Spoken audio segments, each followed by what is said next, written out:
Welcome to the Sisterhood of Sweat. I am here today with Drew Canole. Drew Canole is an author, transformation coach, and founder of Organifi. Drew has helped thousands of women and men revitalize their health, ignite their vision, and shift the course of their life forever. After reaching a dead end in his own health, Drew discovered the chasm of difference between going through the motions and living with radical intention. He now helps people tap into the big you to create the change you never thought possible. Today is all about transformation, and it first starts with finding the real you. Drew gives us three powerful steps to find the real us, the true authenticity of who we are deep down inside. We also walk through how Drew came from childhood abuse.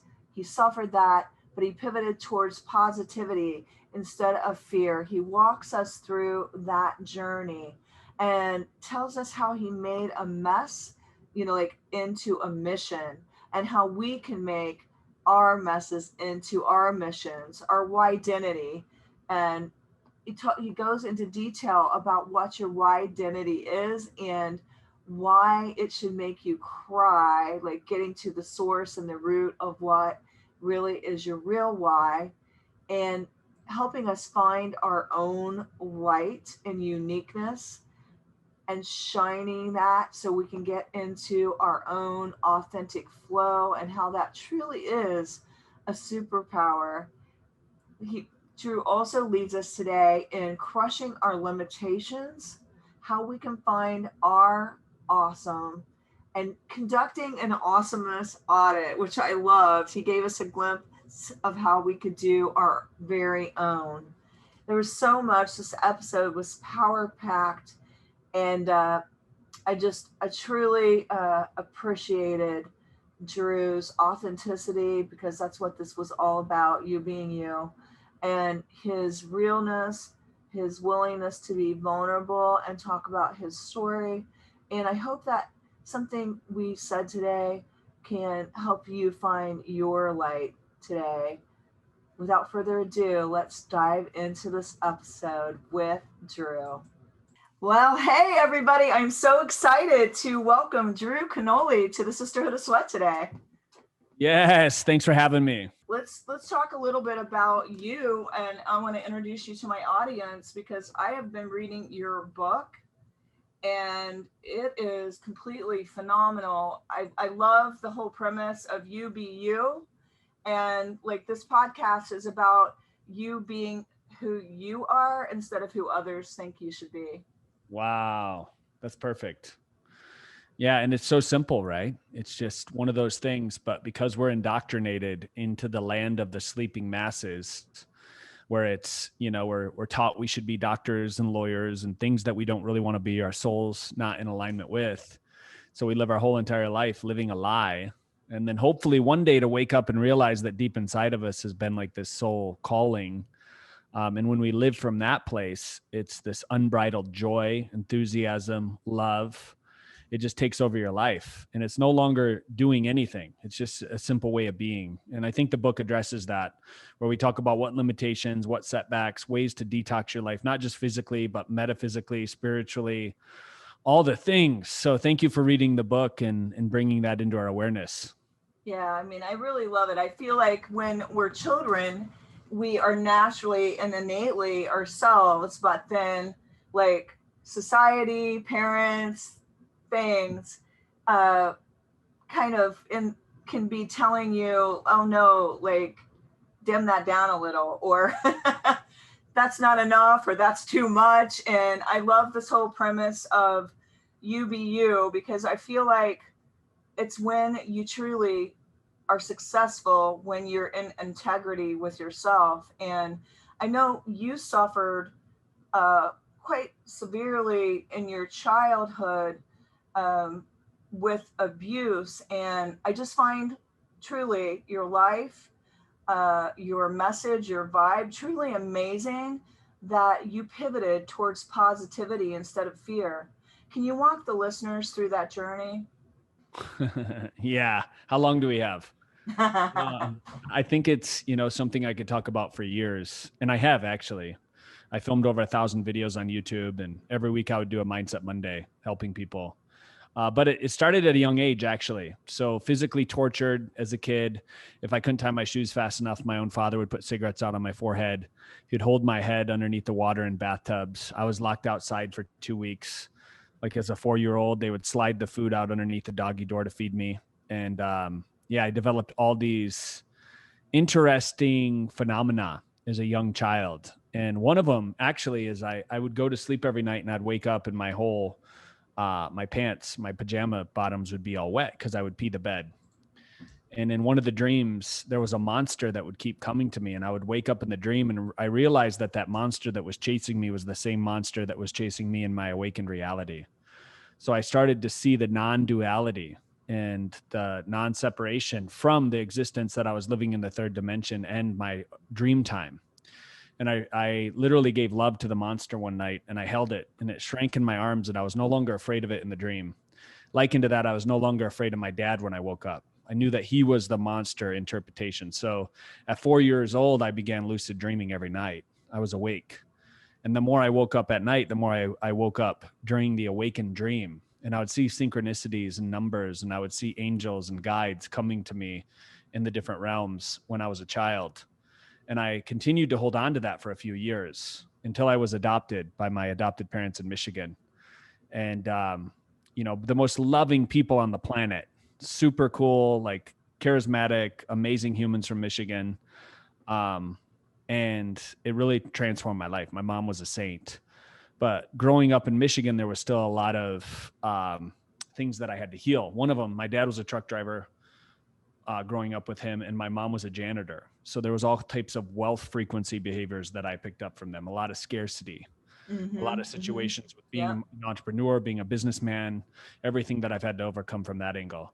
So my whole life has been a testament of what's next, what's the lesson here, how quickly can I get the lesson so that I can help more and more people.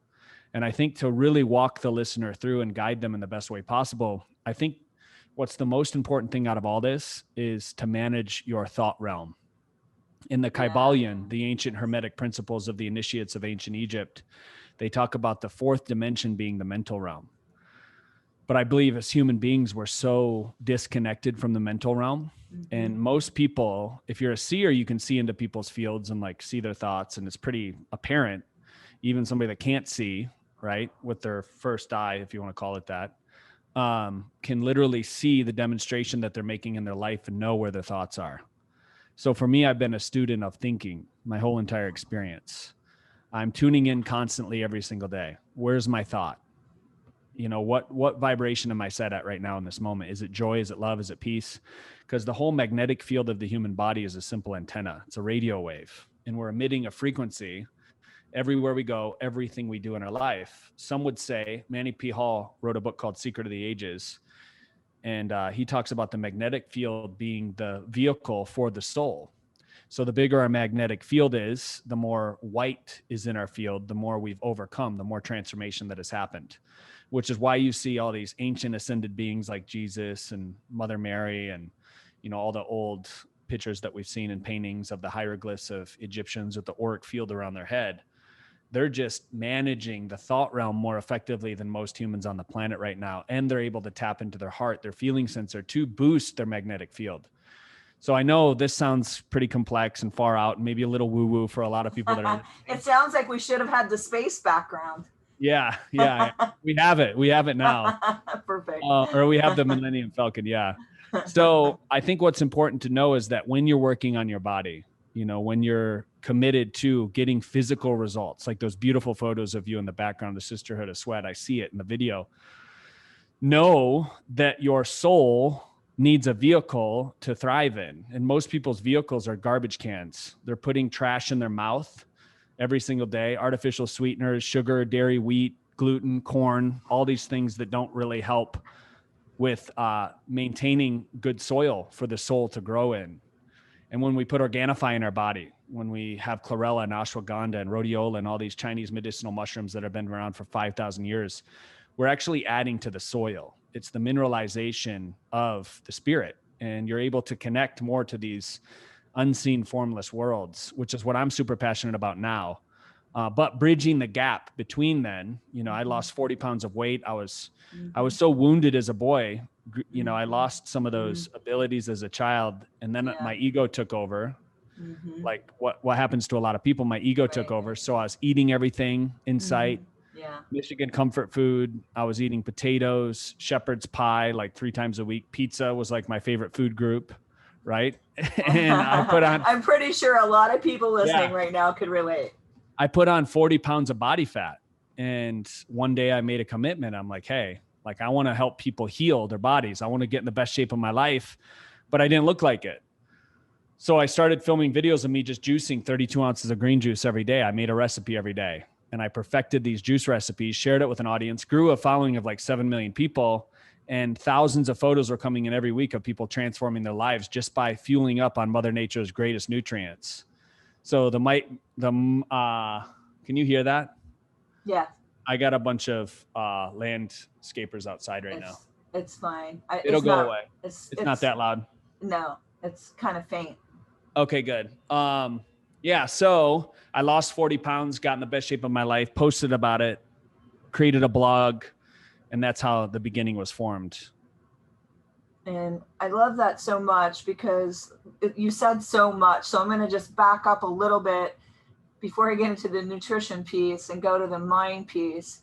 I want to commend you, first of all, that you didn't let what happened to you define who you are and that you went towards the light.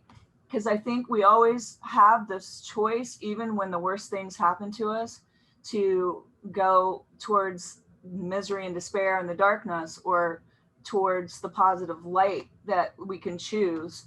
And I just totally am amazed at what you went through and what you have become through making a decision. And I think everything starts with our minds first, a decision first, because then everything moves in the direction that you take your mind in, I believe.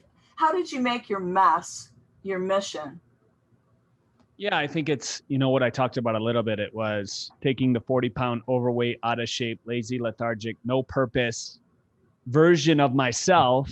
And then every day committing to what thoughts do I have about myself today? Who do I think I am to be? Number one, am I the limited, finite aspect of this mortal man, or am I connected to the Godhead or source, spirit? What's pumping me? What's moving through me? What's breathing me versus what am I doing? What's the personality of Drew? And I think once I got to that level of understanding that I'm just a vessel here to do God's work, right? Number one. Number two, I started to check my thoughts in every moment. Hey, what can I do today to enliven, to empower, to enrich my own life so that I can be the walking demonstration?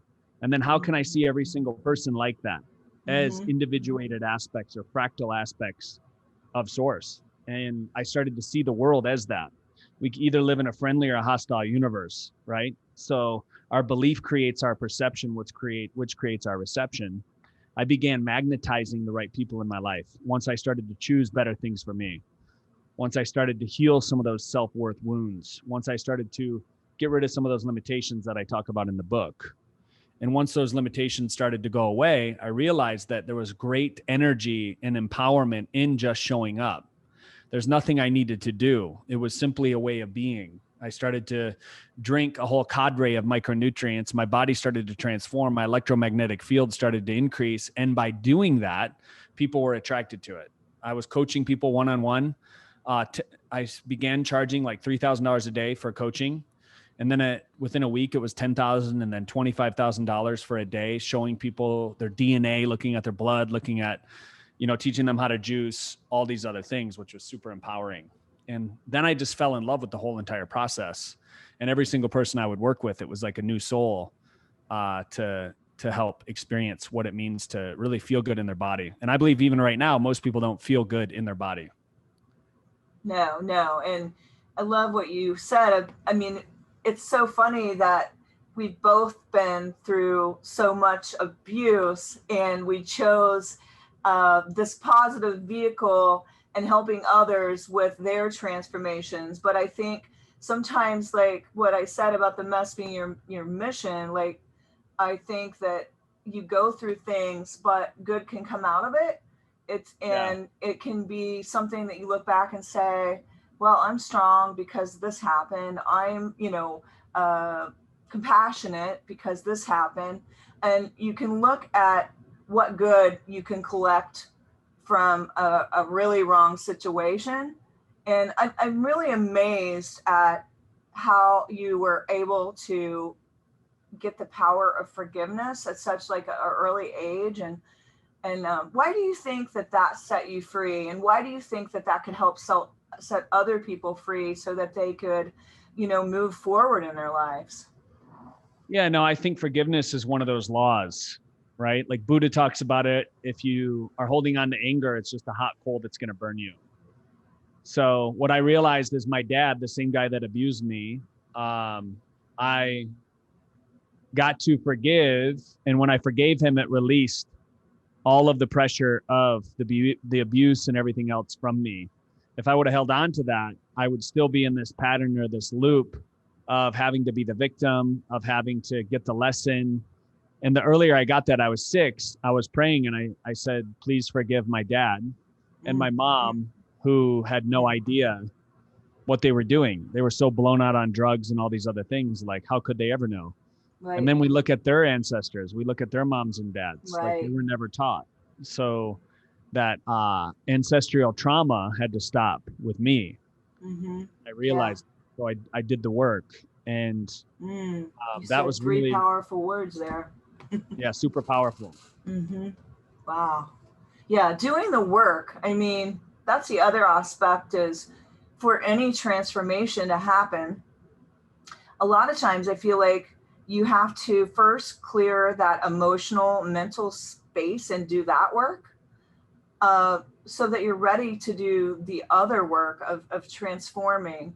And I think a lot of people are stuck in the worth part, not feeling like they deserve to look great, not feeling like they deserve to take time for themselves or invest in themselves. They don't feel enough. They don't feel worthy for whatever reason. Speak to that a little bit. Yeah, I think if you don't feel worthy, of course, you're really stuck in a state of thinking that this whole reality was set up specifically for you. And I think being in the limited aspect of who you are is a fairly limited thing. I think when we really realize, when we're in doubt, we focus out, right?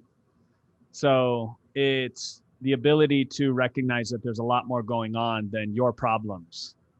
I like the Carl Sagan video when he talks about the pale blue dot, and we're floating around this giant fireball going 80,000 miles an hour, or whatever it is. And it really puts your life into perspective.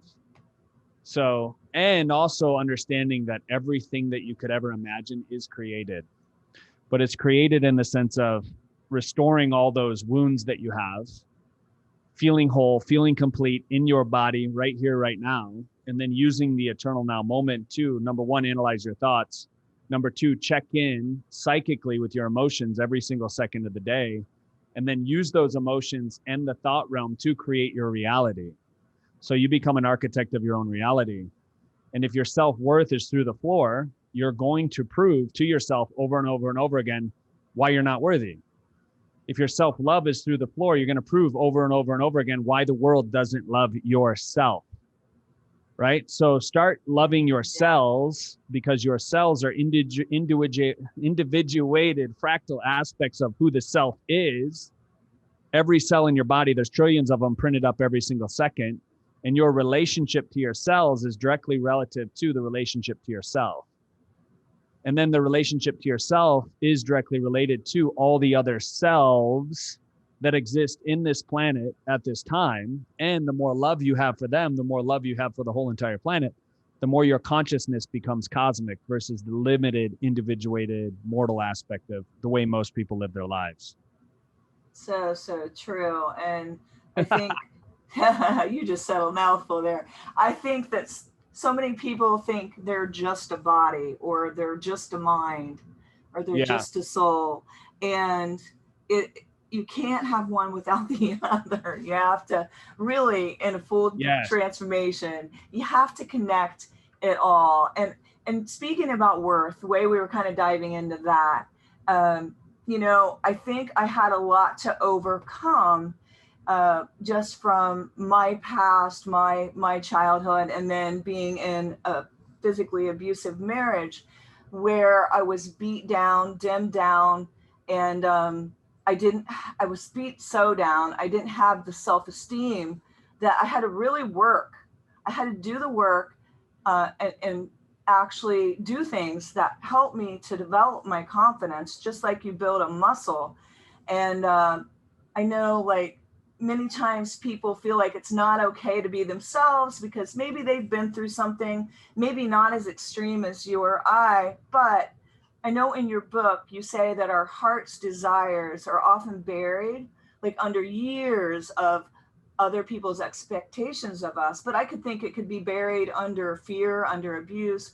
It could be buried under so many things. In essence, we've forgotten who we are. And I know you have like a 3-step process to help people come back to who they truly, truly are deep down inside. And I think that's key, because again, you be you living in integrity. So what is your 3-step process, and how do you help people to come back to who they truly are? Yeah, I think it's been updated since then. UBU was written, what was it, 2-3 years ago? So there's been aspects. Every writer, anybody who's ever written a book, is It's always ever in evolves. the process of writing a book and being like, all right, I know a year from now, 2 years, 10 years, 20 years from now, it's going to be completely different. So the 3-step process for coming back to yourself. Number one, you need a solid morning routine. I think how you start your day is how you start your life. So Like what are that. you doing for the first 30 minutes of the day? Number one, your theta state is higher in the first 30 minutes of the day than it is throughout the day. Theta meaning your brain waves are a little bit slower, so you can store more things in your long-term memory storage. 99% of what we do by the time we're 40 is just a habit. So if you want to break habits, start with the first 30 minutes of the day. What habits do you have now? What habits do you want to replace? What habits do you want to change? Who do you see yourself out a year from now, 2 years from now? And then also, how do you see the world a million years from now? I think far too many people don't look at the aspect of that many years out, so they live in their past. If you see yourself only a year or two from now, you're actually limiting yourself. You're actually probably capping yourself off at the knees, because there's so much more potential than what you could ever imagine when you're in alignment. So the first 30 minutes to 2 hours of the day, I'm doing morning rituals. I'm hydrating my body. I'm very much in my body. I'm doing qigong, so I'm shaking my body out. I'm doing a series of breath work. I'm jumping on my trampoline, which moves my lymphatic system. Right, the lymphatic system is one of the only systems in the body that doesn't move itself, so it's important that we do that. Skin brushing, hot and cold plunge. I do the sauna, I do the cold plunge. If you don't have that, no worries. You could do a hot and cold shower first thing in the morning. And I'm also doing things that I have never done. Every day I'm doing something new, even if it's the smallest thing, like brushing my teeth with my left hand, or taking a new route to the gym that I've never taken before, or studying a different star system in the sky with my telescope, right? I'm doing something new every day, because that increases more neural pathway for a new possibility of what you might become in the future. So I think when we're fully integrated, when we come back into our body with these morning rituals, we start to have more awareness. Another thing that I've been doing lately is what's called Harni Yoga, and that's the yoga of nutrition. Hanre, I think I pronounced that right, is actually the Bulgarian word for food. So not only do I sun gaze in the morning, I'm also eating really intelligently. Eating has become meditation for me. Even when I'm with other people, sometimes we'll do this, where it's you eat in silence. You spend a minute really speaking to the food, praying for the food, and then smelling every single aspect of the food and having reverence for where it came from. Thinking all the elements, all the minerals, all the other plant kingdoms that actually went into to providing it for us. And when eating becomes meditation, because we spend an hour, hour and a half eating every single day, literally people are like, I don't have time to meditate. Well, how are you eating? How are you drinking your water? Your body now is 99% water. MRIs are proving that. Tissue, muscle, skeleton, everything's water. What's your relationship like to water? We can study the work of Emoto and some of these other great biochemists and understand when you simply think water, it changes this chemical structure of what it looks like under a microscope. What does your body do when you do that, right? What's your relationship to the food you're eating and the water that you're putting in your body?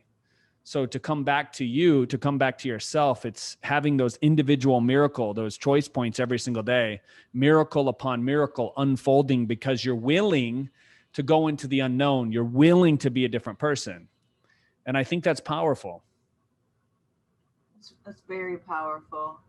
Um, you're so like into helping people, you know, I think that meditation process, it's huge. It's huge getting that quiet time because that's when you get alone with yourself so you could get in touch with yourself because we're like constantly, bombarded with social media, with devices, with, TV and I agree. people and all this stuff that your system is almost overwhelmed. And when you get alone and get quiet with yourself, that's when you're kind of checking in and you're dropping into like who's Linda, who's Drew, who am I? And I think knowing who you are is a huge key and being able to process and move forward and have a life where you're crushing your limitations rather than feeling like you're in lack and that you're not enough. Yeah, I think that's the way we're meant to live. But yet so many people just fall into being the cookie cutter visions and versions of other people. So I agree with you wholeheartedly. Now, how do you get people to, on the journey to, instead of having all this limited thinking, because I really never realized that I always thought I was Miss Positivity, but I realized when I went to this workshop with Isaiah Hankel that I had some limited beliefs. And it was the hugest, it was the most amazing experience, really getting to the nitty gritty of realizing I had limited beliefs and they were very similar to everyone in the room. So how can you get people out of that limited, thinking so they can crush their limitations and own their awesomeness? Yeah, I think it's understanding what our biggest fears are. Death being one of them. People are legit like scared of the dark. They're scared of different animals and insects and whatnot. But like I said earlier, when we connect to source, when we're doing our morning ritual, when we're analyzing our thoughts, when we're checking in with our emotional body, right inside, how am I feeling right now? There's all kinds of information that we normally wouldn't get if we're just going throughout the day with random thoughts. So when we remove that, when we really check in with our emotional body, what kind of emotions do we want to experience? And we lean into it and we start to change the thinking around the emotion that's being created in our body from the future, right? So if you're afraid of something now, think about it, what your life would be like if you weren't afraid of it. Feel what it would feel like if you weren't afraid of it. Hear what other people would say if you weren't afraid of it, like how proud, how honored they were to know you, whatever it is. And then how much could that impact your life? And when we live from the future, from that place in our body, it will pull more situations and circumstances into our life that will line up. And then the next time that thing comes around that normally we'd have a limitation around or a fear around, it simply doesn't exist because we've already done the work from the fourth dimension, which is the mental plane. Wow. I can see that. And when you said earlier in the podcast, when you talked about having that dream with your dad and you had, because of what went on, you felt like it was a monster, which is totally understandable. But you had to face that monster down, like basically that fear, and you did it with love. And I feel like I had to face my giants of fear. And anybody out there, whatever your giants of fear or insecurity are, when you face them head on, that's when you can move to like a whole new level. And you have this exercise in your book called an awesomeness audit. I was really curious about what that is and how can we do that ourselves. Give us a little glimpse of that. Yeah, I think it's active visualization. So not only do we have five senses that we focus on externally in the 3D world, we actually have those same five senses in the internal world. So the inner sight, the inner hearing, the inner knowing, the inner feeling, the inner touch, all these things. So what I like to do is guide people through almost like a trophy room exercise. I learned this from a coach back in the day, Michael Nitty, and I guide people up an elevator shaft up to like the 44th floor of this building. And in this room, there's all these trophies that they've accomplished in their life. And it could be something as small as, opening a door for a stranger going into a grocery store this morning, right? That could be a trophy. Could be something huge, like being a mom of two kids that have just graduated high school, whatever it is. Could be running a business, being on the Inc. 500 multiple times. Whatever it is, what we're doing is we're walking around to these cases within this trophy room. We're feeling what it feels like to look at all these achievements. Some of them have already been created. Most of them have. And then you can turn it up a notch and look at things that you haven't created yet as if the trophy exists now in the real time. And we can feel it, we can hear it, we can see it, we can, maybe we're eating something in the room as well to give it more of the taste. And we're feeling what it feels like. And it's so deeply embedded to be real in our imagination that we're actually creating it in the reality. But the awesomeness audit is never forgetting where we came from. It could be the smallest thing on the planet. Maybe you've read 3 books in regards to giving presentations, and now you're a presentation influencer and you're teaching people how to give presentations. That's fine.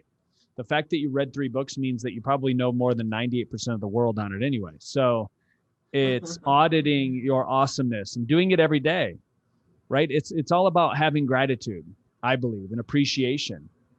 So every day I'm constantly analyzing the appreciation that I have, because what we appreciate expands, right? It's constantly totally growing. And I'm appreciating my ancestors and my dad and all the trauma that they had in their lives to lead to this point for me to actually learn from. Yep. I appreciate it when somebody cuts me off in traffic and allows me to practice patience, right? Find the good, I appreciate, right? yeah, I appreciate my body. I appreciate any small thing, like any illness that would befall upon me for whatever reason. Like I appreciate that. It doesn't happen, but I appreciate it when it does, because it's an opportunity. It's a lesson. It's a crisis point. It's a warning indicator on the dashboard of my body that, hey, my mental thinking hasn't been in alignment.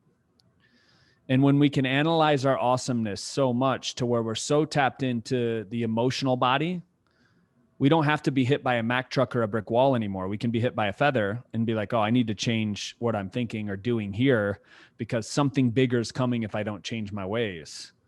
And that's what we would call the awesomeness audit of the globe, of Mother Earth, of the world at this point. There's so much psychic pollution out there. People have garbage can thoughts all day, and you see them. They look like they're starry-eyed, like they look like the Walking Dead. They're zombies, right? Everybody's rolling around. It's like, are these people present? And then you can start to see. They're in a coma. Yeah. Who's alive and who's not alive. Mm-hmm. So we can start to project, we can start to bring out awesomeness in other people. I love being a pattern interrupt. I love being a glitch in the matrix. Mm-hmm. Yeah. I love showing up in the grocery store and somebody who's just lost in the Groundhog's Day, mundane TikTok lifestyle. I'm like, hey, what's going on? Just beaming them with light, right? And always showing up for them, because just for a moment, 1 second from a stranger is enough to set up a whole cascade of events to absolutely transform that human's life. And I believe that's what we're all here for. So I love awesome audits. I do audits on everything, everyone, all the time. And I'm constantly in acknowledgement and reverence for every single human I come in contact with. That's why I'm like a doula for the soul. I love that. And I think that is something that the listeners and we're going to carry that. We're going to carry that with us today, because I love that. I think when you're focusing, like whatever you focus on is what you draw to yourself. And so like when you complain, you get more of the same. I know that's cliche, but it's just the truth. And when you focus on the good, you see more of it. It's just like when I decide I want to buy a car and it's a certain make and model, I see it everywhere. And I think it's the same with when I'm looking for the good in you or my husband. I bring it out more because that's what my focus is. So I love the whole idea of what you're focusing on, and also looking for the good in people and what's awesome about them, instead of, like I like to ask people when they come in the studio, what's new and good with you today? Because That's you're giving them beautiful. like a positive to think about rather than how are you? That's a loaded question. um, so like you are all about this authentic flow, and I love when people are truly in the zone and they're in like their zone of genius, their authentic flow. And you know what really to me is sexy and attractive about a person is when they are owning their light and they are being their true, unique, authentic selves. How can we help everybody out there today to own their authentic flow and own their light? Yeah, I think it's number one, stop caring what everybody else thinks, right? Focus on you. Put your horse blinders on. Become so passionate about what you're creating in your life to where all the naysayers, whatever they're going to say about you, it just simply doesn't matter. Become so enrolled in a mission that's bigger than yourself to where anything anybody could do or say doesn't simply matter. Know that the more outlandish, the more weird, the more woo-woo, the more crazy you are, the more the world's going to respond to that, because that's what the world's responding to. It's people coming alive. There's so many people that are asleep. And when you come alive to your God-given gifts, the innate talents, the dormant design, the golden primordial ratio that's in every cell of your being, you are literally walking around a different human. You're an elevated human. You're connected to source. You're connected to the Godhead. And I think that's what the world's missing right now. So it's so easy to cut through the bullshit when you're living, when you're embodied, when you're integrated and you're present, when you're looking somebody in the eyes with intensity, with fierceness, with, hey, I've been to the other side and I still remember what it's like. And you don't have to keep living this way that you're living. Let's do something about it, right? Yeah, Who are you in absolutely. this moment?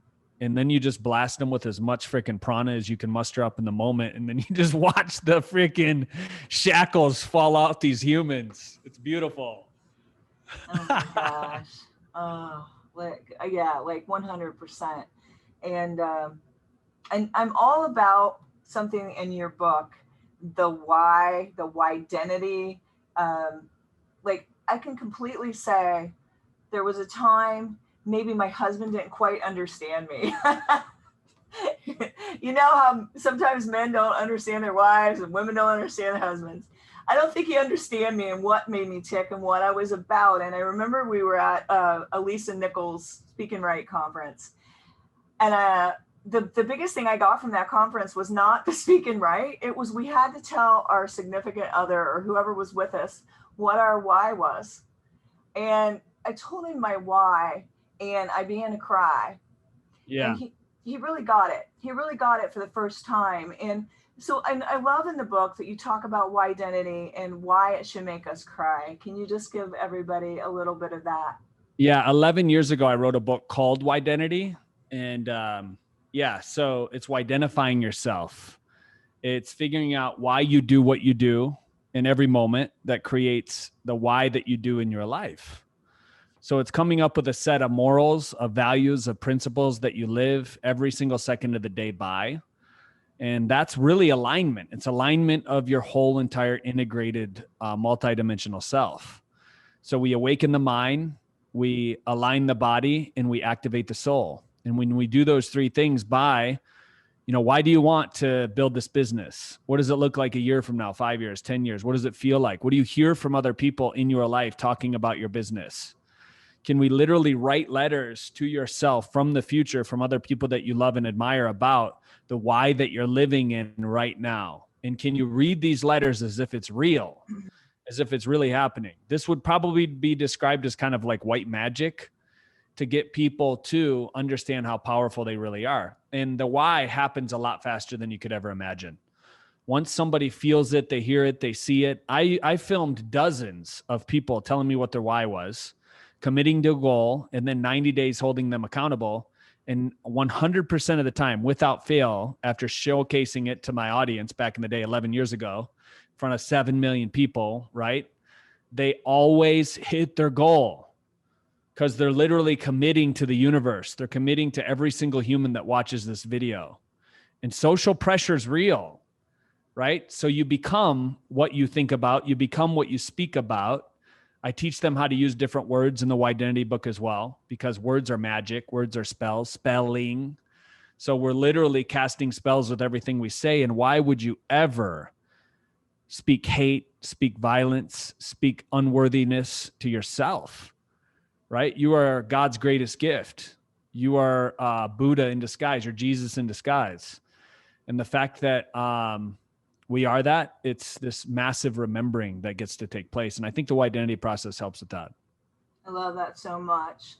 What is your why and mission? What is your greatest why with the vehicle you call Organifi? Yeah. So the goal in the beginning was to transform 1 million people's lives. And then we sold like 3 million bottles of green juice. And then it was 10 million, then it was 100 million, then it was 1 billion. And I just keep raising it up. And we haven't hit that many yet. But I think the older I get and the more wise I get in the earth plane, I would say it's not about any goal in the future. Like literally, I've hit a point in my life where I don't have any more desire, which is a crazy place to be. And it's scary AF. I've created everything that I've wanted to create. If I was to leave now, I would be completely content, right? Mm-hmm. So now my mission has changed, and it's the moment by moment. It's accessing the eternal now so much to where I can truly, truly see into another human being's heart and soul, and then just give them wisdom that is not from me. And if it's just one person a day, great. If it's 100, if it's 1 million, great. And my only thing to do every day is just simply show up. I'm not trying to do anything. I'm not trying to get anything. I'm not selling anything. And I think that's one of the reasons why Organifi sells so well is even when I'm the face of it and I'm making sales videos, right? I don't have any intention. There's no tension in my body, intention. And because of that, it's easy. It's effortless. There's no doing. And so that's kind of where I am now. Now, if you would have asked me 5 years ago, it would have been a completely different answer. If you would have asked me yesterday, it would have been a different answer too. So. Oh my gosh, that is so raw and real today. And I just think that whole why is beautiful. And I totally relate to what you just said. Because when I found my why, my husband heard it, people knew it, they got behind it, the universe unfolded, the doors opened, and I stepped into my wildest dreams beyond my imagination. And things, each step I took, I'm like, oh, that wasn't that bad. And I took a bigger jump, a bigger leap, and the community is growing by leaps and bounds. And I just totally love your why. I love everything you had to say today. And I just really want to say to you, I acknowledge you so much for just being vulnerable, because I think sometimes, I hate to say it, but men have trouble with being vulnerable in front of like an audience. That's huge, because people can relate to the real you, you be you. So I love that so much, and just what you've came through and how you're shining your light out there for everybody is just fantastic. Thank you, my friend. I really appreciate those words. I feel that. Thank you for shining your light too. Thank you for impacting everybody that you come in contact with. And I really appreciate you with working with Organifi too. It's super cool. We love having you. Thank you so much. And everybody make sure to check out Organifi.com. And if you use the code SWEAT, you're going to get 20% off today. Just make sure you listen to the beginning and the end of this show for the code if you didn't get it just now. Yeah. We're in this together. Thank you, everybody. Thanks for listening. And thanks, Drew, for taking your time today to help everybody. Thank you.